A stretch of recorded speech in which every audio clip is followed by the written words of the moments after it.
The other thing that was different about the classical era that you can see in this piece is the emergence of cadences, or those big ending chords that let you know that this is the end of a movement.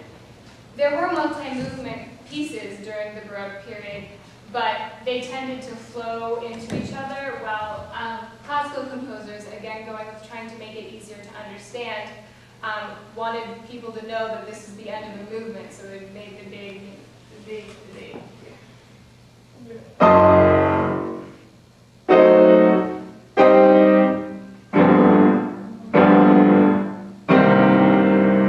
It's the end.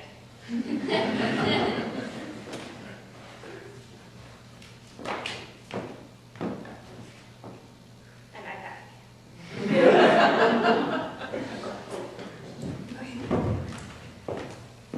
The only thing that can be said about all Romantic works is that they reflect the individuality of their composers.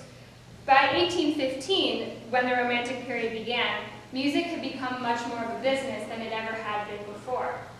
Publishers were incredibly important. They could make or break a composer simply by distributing his works, or not. Composers were competing for the ever-growing concert-going public, and tried to separate themselves from the masses by writing music that was new and different. These composers were like modern-day rock stars. Some composers expanded on formal styles, some abandoned formal styles completely.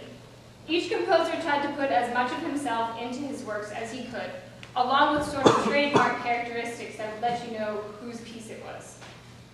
The primary goal of music had also changed again. Composers were trying to evoke images and emotions in their listeners. Again, this is very different from before. If you recall, during the Baroque period, composers actively tried not to do these things. Society at this time was full of contradictions. Church versus state, upper class versus middle and lower classes, religion versus intellectualism. And the Industrial Revolution had also changed the way that people played their roles in society. While visual arts and literature could easily pull on the turmoils of the common man as subject matter, like with Victor Hugo's Les Miserables, music couldn't do this as well, so composers worked on relating to their audience through emotion. Composers were much more aware of their audience than they ever had been before. While Beethoven is known for actively spurning his audience and refusing to play if called upon suddenly to do so, Romantic composers knew exactly who to cater to, and did. Composers related to their audience by either playing with great virtuosity or great intimacy, and through either national or international themes. Composers who chose to write and perform with great virtuosity tended to write big showstoppers that demonstrated immaculate and breathtaking technique. They saw their music as something to be shown off. Composers who chose to utilize intimacy tended to write shorter, less showy pieces that were more emotional and personal. As for nationalism versus internationalism, some composers thought that by including traditional folk themes in their music, they could make themselves seem more personable and relatable to their audience.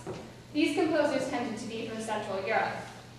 Composers from the outer countries of the continent, England, France, Italy, tended to think that the best way to make them the most accessible to the most people was by making their works as international as possible. They tried not to be identified with any particular country or culture, as the national composers did. Each method proved successful, but it just demonstrates another example of how contradiction existed during the 19th century.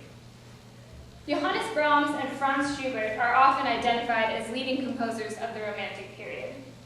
However, the epitome of Romantic artists is undeniably Frédéric Chopin. One author described it perfectly. Exiled by revolution, abandoned by his mistress, dying of consumption, but always elegantly dressed. Dramatic, dying of a disease that was incredibly fashionable at the time because, well, all the best artists had it. Frédéric Chopin was known for his improvisation during performances and his development of the prelude, nocturne, ballade, and mazurka. He tended to be one of those national composers. Born in 1810 in Poland, he left in 1830 as part of the great emigration of political exiles. Chopin died in 1849 after a turbulent affair with a famous French author. Chopin is known for his use of tempo rubato in his works, or the change of speed to increase or relieve tension. He also has an almost trademark use of 2-on-3 rhythm, along with very fluid underlying sub-themes. Listen for all of these aspects, the tempo rubato, 2-on-3, and the fluidity, as well as try to identify which methods of connection Chopin used. I already told you one. As I play his nocturne in E minor,